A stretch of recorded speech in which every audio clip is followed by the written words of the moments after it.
Le président de la République, Denis Sassou Nguesso, a regagné Brazzaville ce lundi après un bref séjour à Oyo dans le département de la Cuvette, en compagnie d'abord de son homologue du Kenya, William Ruto, ensuite de celui de la Centrafrique, Faustin Archange Touadéra.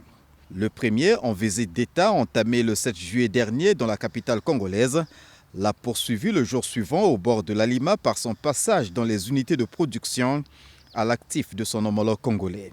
Plus globalement, il s'est agi au cours de cette visite d'État de renforcer l'axe diplomatique Nairobi-Brazzaville par la signature de plusieurs accords de coopération. Dans cette dynamique, Denis Sassou Nguesso perçoit la nécessité, voire l'urgence, d'élargir la base contributive nationale à l'effort commun d'édification du continent, à l'instar de la ZLECAf, zone de libre-échange continentale africaine. Avec le PND 2022-2026 qui lui sert de puissant levier de diversification de l'économie nationale, le président de la République compte notamment sur l'appui des acteurs étatiques et non étatiques qui ne se complaisent pas à être de simples spectateurs.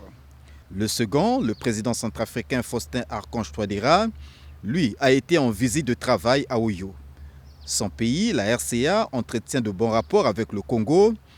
Au plus fort de l'instabilité dans ce pays d'Afrique centrale, le président Denis Sassou Nguesso, en raison de son expérience dans le règlement des différends en Afrique, a été médiateur dans la crise centrafricaine avec toutes les contraintes qu'impose pareille entreprise.